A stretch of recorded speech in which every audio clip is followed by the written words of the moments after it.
Oui, alors le lait de vache, en fait, contient beaucoup de facteurs de croissance, de produits qui sont tout simplement des molécules que la vache met dans le lait pour que son petit veau pousse vite. Dans le lait de toutes les femelles, il y a des facteurs de croissance. Ce que par exemple le professeur Joyeux met en cause, c'est que la consommation massive de lait de vache par les petits humains les exposerait donc à ces facteurs de croissance qui ne sont pas strictement nos facteurs de croissance spécifiques de notre espèce humaine. Et donc, cette différence de facteurs de croissance pourrait provoquer des allergies, des phénomènes que par ailleurs on peut constater pour le lait. Le lait de vache, fait pour les veaux. Le lait des mamans est fait pour les enfants jusqu'à un certain âge.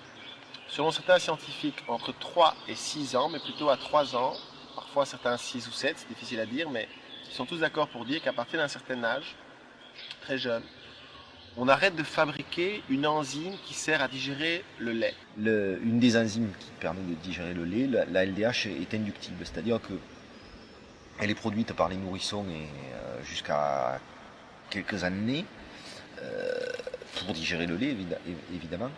Mais après, une fois que le petit animal est sevré, il y a une diminution effectivement de ces substances. Le lait de vache est effectivement un problème pour beaucoup de personnes, même pour les enfants, puisque c'est un lait qui a été, qui n'est plus du tout le même déjà. C'est un lait industriel, c'est un lait qui a été modifié, qui a changé au cours du temps, et petit à petit, des personnes étaient sensibles justement à ces protéines. Sans compter le fait que c'est, on va dire, un aliment qui est un peu antiphysiologique dans la mesure où c'est le lait d'une autre espèce. Donc,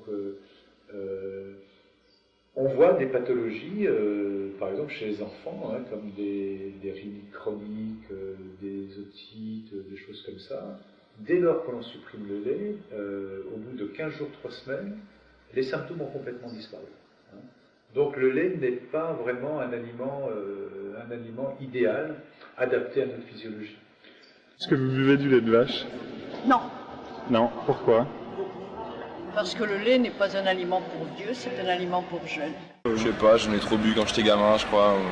D'accord. Ça me dit rien là. Non, parce que j'aime pas trop. Digestif, c'est pas tellement bien pour moi. Je le supporte mal.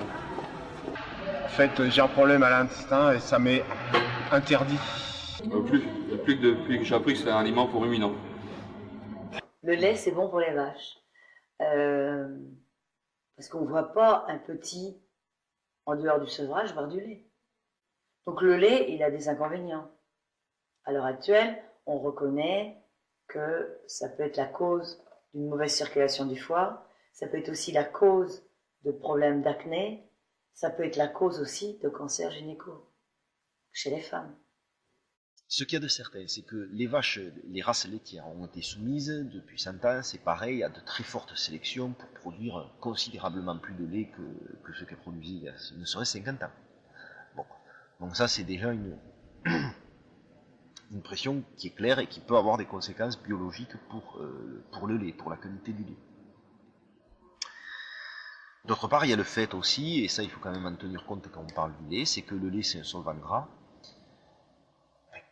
Les molécules grasses vont se dissoudre dans le lait et on peut retrouver donc pas mal de pesticides, pas mal de produits utilisés par l'agriculture qu'on va retrouver dans le lait via la consommation d'herbe par la vache, mais enfin voilà, les résidus restent des résidus.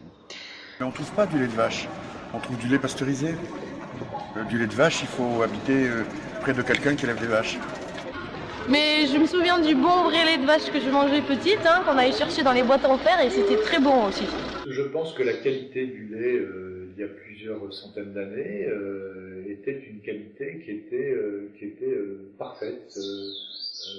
Les vaches paissaient sur des prés qui n'étaient pas travaillés par l'industrie, il n'y avait pas de phytosanitaire. Il y avait toute une chaîne alimentaire qui pouvait laisser supposer que le lait était quand même, je dirais, relativement bon.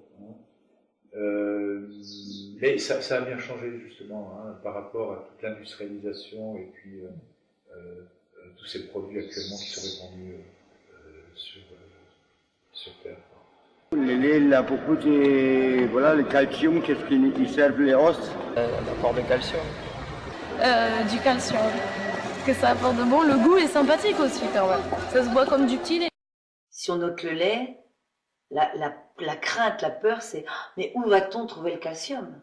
Mais le calcium, on le trouve dans le sésame, on le trouve dans les brocolis, on le trouve dans certains aliments. Le lait, les produits laitiers, c'est un des plus grands scandales de notre époque.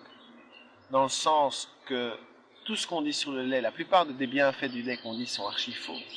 Par exemple, notamment que c'est très bon le calcium, que ça fait les os, c'est tout à fait faux.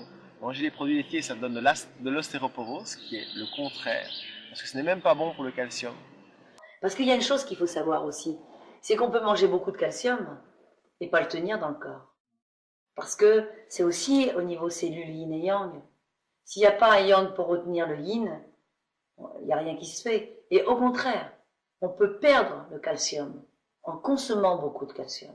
Déjà, le lait contient trop de phosphore. Donc ça va générer des problèmes, curieusement.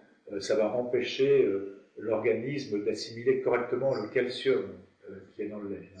Donc il y a un rapport calcium-phosphore qui n'est pas du tout optimal pour la bonne biodisponibilité du lait, déjà.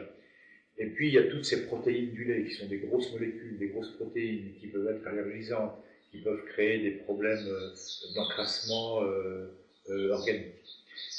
Il ne suffit pas de manger du calcium, effectivement, d'avoir une source de calcium pour retenir le calcium. En effet, au niveau des reins, on va éliminer le calcium si nos urines sont acides. Et il se trouve que dans les pays occidentaux, on a majoritairement une alimentation azotée carnée qui produit des urines avec très peu de légumes, très peu de fibres, qui produisent des urines acides. Donc vous pouvez manger autant de yaourts que vous voulez, si les urines sont acides, pour des raisons chimiques et électrolytiques au niveau du rein, on va éliminer la majorité du calcium qu'on a dans le sang, d'accord?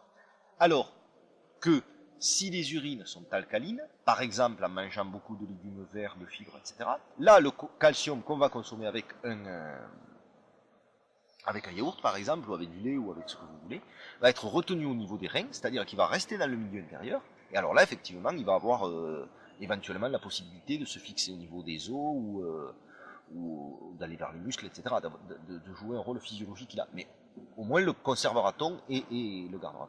Alors que bon, tant qu'on a des alimentations de type McDo très acides en fait finalement, qui produisent des urines très acides, qui sont très carnées, bon, on ne conserve pas le calcium. Ben le lait, c'est une des conséquences des énervements, des kystes, des cancers, des ostéoporoses, la liste est longue, c'est incroyable, vraiment incroyable. Sans parler de la souffrance apportée aux animaux, quoi. Parce que les animaux, c'est quand même des civilisations à part entière, ils ont leur façon de se comporter, on devrait les respecter en tant que tels, et pas vouloir ni les absorber, ni les empêcher de faire leur vie.